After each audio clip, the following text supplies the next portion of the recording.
ஆண்டவரும் அருமை இரட்சகருமாய் இயேசு நாமத்தினாலே அன்பின் வாழ்த்துக்கள்.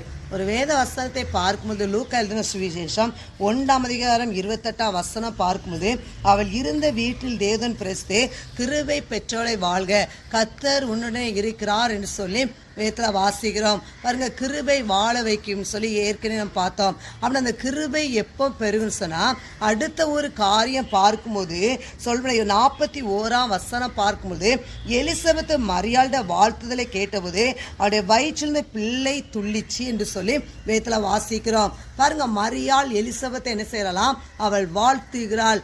அப்படின்னா நம்ம பிறரை வாழ்த்தும் போது நம்மளுக்குள் இருக்கிற கிருபை என்ன செய்யுமா? பெருகும். இன்னைக்கு நாம் மற்றவர்களை நாம் ஆசீர்வதிக்கிறோமா? மற்றவர்களை நாம் ஆசீர்வதிக்கும் போது கிருபைகள் பெருகும். அதான் காரியங்கள். இன்னைக்கு ஒருத்தங்க நல்ல வீடு கட்டியிருக்காங்களா, நல்லா வாழ்த்துங்க. இன்னைக்கு நமக்குள்ள பொறாமையான காரியங்கள் வருகிறது.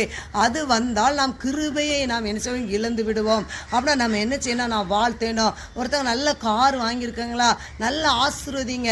நீங்கள் நல்ல கார் வாங்கியிருக்கீங்களா அப்படின்னு சொல்லி ஆசீர்வதிங்க. நம்மளுக்குள் இருக்கிற கிருபை பெருகும். ஒருவங்கள பிள்ளைகளுக்கு இன்னைக்கு திருமண காரியம் நடக்காமல் இருக்கலாம், பக்கத்து வீட்டிலலாம் நடக்குது, என் பிள்ளைக்கு நடக்கலன்னு சொல்லி நினைக்கிங்களா? அந்த பிள்ளைகளை வாழ்த்துங்கள். உங்களுக்குள் உள்ள கிருபை பெருகும். அதே போல நீங்கள் பல வருடங்களாய் கர்ப்பதிங்கன் இல்லாமல் இருக்கலாம். மற்றவங்க இன்னைக்கு கர்ப்பதிங்கன் என்ன செய்யலாம்? அவங்களுக்கு இருக்கலாம். அப்போ இருக்கும்போது அவர்களை வாழ்த்துங்க.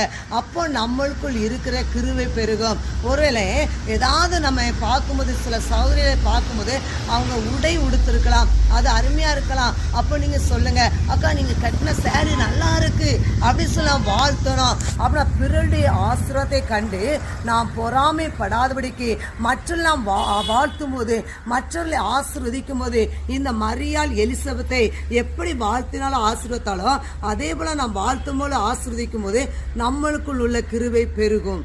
எனவே கர்த்தர் தாமே இந்த வார்த்தை கொண்டு உங்களை ஆசீர்வதிப்பாராக. ஆமேன்.